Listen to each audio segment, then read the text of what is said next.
Mon mal-être au travail impacte ma vie de famille. Comment changer?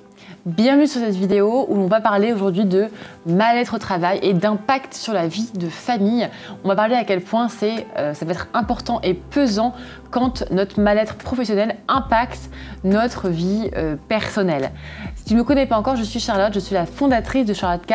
J'aide et accompagne au quotidien des infirmières et infirmiers dans leur évolution professionnelle, que ce soit en évoluant au sein du métier ou en quittant complètement le métier d'infirmière. J'accompagne aussi les IDE à se sentir mieux dans leur quotidien de soignant.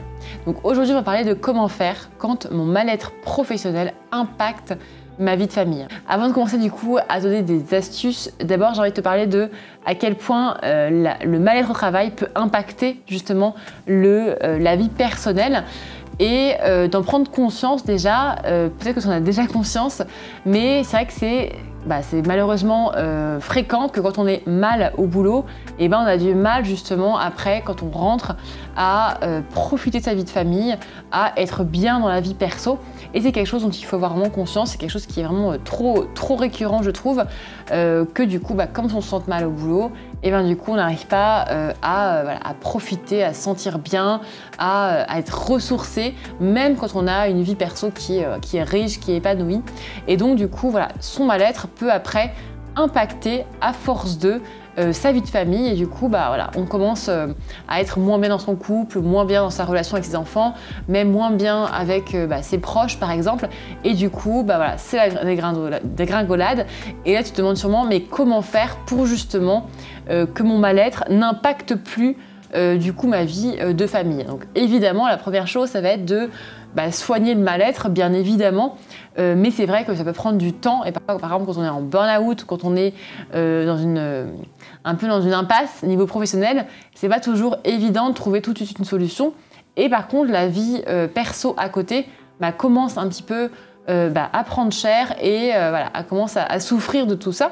Donc comment faire justement pour changer au plus vite pour que justement ma vie de famille ne soit pas impactée et que je puisse après prendre le temps qu'il faut pour aller mieux niveau professionnel. Donc déjà, bien évidemment, la première chose à faire, c'est d'aller d'abord traiter la cause du problème. C'est-à-dire, c'est quoi le problème et comment je peux traiter au plus vite justement cette cause-là. Si c'est par exemple parce que je fais des heures sup, ça va être là tout de suite maintenant de dire stop, de dire j'arrête avec ça parce que je me rends compte que du coup ça va trop impacter ma vie personnelle. Ensuite, une fois qu'on a déterminé la cause du problème et que du coup on a pu agir tout de suite dessus ou qu'on s'est dit ok là je peux pas agir mais voilà ce que je vais mettre en place sur le long terme, on va en parler. On va en parler en famille, alors ça peut être en couple ou en famille, et on va pas rester comme ça dans son coin parce qu'on est mal et du coup on a de plus en plus de mal à trouver les mots. Il faut absolument en parler avec évidemment les mots que tu vas réussir à trouver, mais il faut se dire je vais parler de ce qui va pas, je vais me confier en toute transparence. Parfois on se dit je vais tout gérer moi-même de mon côté et du coup quand ça ira mieux j'irai mieux. Et maintenant il faut en parler dès le début, il faut communiquer sur le sujet. Ce qu'il faut se dire aussi c'est que même les tout petits, quand on a des enfants en bas âge, ils peuvent comprendre des choses, alors pas tout évidemment, mais du coup il faut trouver les mots qui vont bien évidemment, les mots justes, mais en parler avec son conjoint, avec ses enfants. Et on s'adapte évidemment à l'âge des enfants, mais il faut en parler, il faut dire tu sais mon travail c'est pas facile, tu sais je me sens pas vraiment très en forme. Et donc du coup, désolé si le soir je crie un peu, mais t'inquiète pas, je vais changer ça. Ça peut être une piste par exemple de conversation qu'on peut avoir avec l'un de ses enfants si vraiment on se sent pas bien, parce que sinon, du coup, l'enfant peut interpréter les choses. Donc je parle de l'enfant, ça peut être le conjoint aussi. Quand on se comporte pas bien forcément parce qu'on est fatigué, parce qu'on est épuisé ou qu'on a vécu quelque chose de difficile au boulot, du coup la famille va pas forcément comprendre à côté. Il va se dire mais c'est moi le problème, c'est moi qui fais quelque chose qui va pas, que ce soit le conjoint ou les enfants. Et c'est important du coup de trouver les mots pour dire écoute c'est pas de toi, c'est moi qui vais pas bien, je le travaille, mais vraiment ça n'est pas de ta faute, ne t'inquiète pas. Parce que même les enfants ils peuvent très vite le prendre pour eux et du coup se créer plein de choses, plein de barrières mentales et se dire en fait c'est de ma faute si elle est fatiguée, du coup je vais moins parler à maman par exemple quand elle rentre du travail. Et ça c'est quelque chose qui est hyper malsain évidemment. Donc en parler, trouver les mots qu'il faut, évidemment ne pas être cru avec ses enfants. Si on a vécu un décès, on n'est pas forcément obligé de le dire, bah, j'ai vécu un décès, c'était hyper trash et du coup là j'en peux plus et ça me dégoûte, j'ai envie de pleurer, mais de trouver évidemment les mots en fonction de l'âge de ses enfants et de ses proches. Et dernière chose ensuite, c'est de trouver un garde-fou pour ne pas en fait recommencer quand on se rend compte que le mal-être impacte trop sa vie de famille, c'est se dire à quel moment est-ce que je dis stop. Et donc là moi ce que je recommande c'est de noter les choses, parce que si tu les notes pas et tu dis la prochaine fois promis je ferai les efforts, bah, tu vas pas réussir à savoir exactement à partir de quand tu commences à tirer un peu sur la sonnette d'alarme. Donc c'est vraiment crée-toi tes garde-fous pour ne pas recommencer. Par exemple, ça peut être à partir du moment où, par exemple, mon enfant de 5 ans me dit là maman tu travailles trop ou maman je te vois pas assez par exemple, c'est peut-être un premier signal pour que la prochaine fois je me rends compte que peut-être que là je suis en train d'impacter à nouveau ma vie de famille.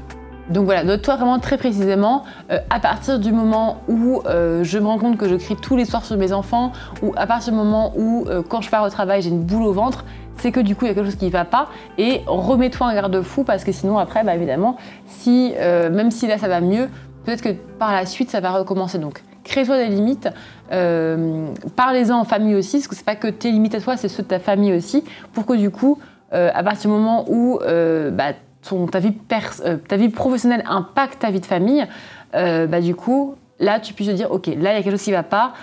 À ce moment-là, maintenant, il faut que soit mon conjoint me dise, ou alors que je m'en rends compte que là, j'ai passé un petit peu la ligne rouge. Donc voilà, donc important à retenir, c'est que la vie professionnelle peut impacter la vie de couple, la vie de famille. Il faut l'avoir en tête, même la vie de perso de manière globale, évidemment. Il faut bien l'avoir en tête et donc faire attention à ça et dire à partir de quand je me rends compte que ça impacte ma famille, qu'est-ce que je peux faire pour ça? En parler évidemment, en parler et communiquer, et après mettre des choses en place, mettre des limites pour ne pas ressombrer là-dedans, pour ne pas réenclencher encore un mal-être. Quand j'ai parlé l'autre jour de la vidéo sur le couple, comment prendre soin de son couple quand on est infirmière, j'avais eu un commentaire d'une infirmière qui me dit bah écoute moi c'est trop tard, donc du coup ça me rend hyper triste d'entendre ça, mais voilà, je me rends compte que c'est trop tard et j'aurais aimé entendre ça avant. Et ben c'est pareil pour la vie de famille, je pense qu'il faut entendre bien avant que ça aille mal, même après si ça va mal, bah, on peut aussi traiter, mais c'est vrai que quand c'est de la prévention c'est quand même toujours mieux. Donc en amont de se dire ok, voilà ce que j'ai pour ma vie de famille, et si je me sens mal, voilà là où sont les limites que je ne veux pas dépasser pour ne pas justement que ça impacte ma vie personnelle. J'espère que la vidéo t'aura plu. Dis-moi en commentaire ce que tu en penses, si tu as des retours à nous faire pour qu'on continue d'échanger ensemble. Abonne-toi également à ma chaîne pour avoir les notifications des prochaines vidéos et à très vite pour une prochaine vidéo.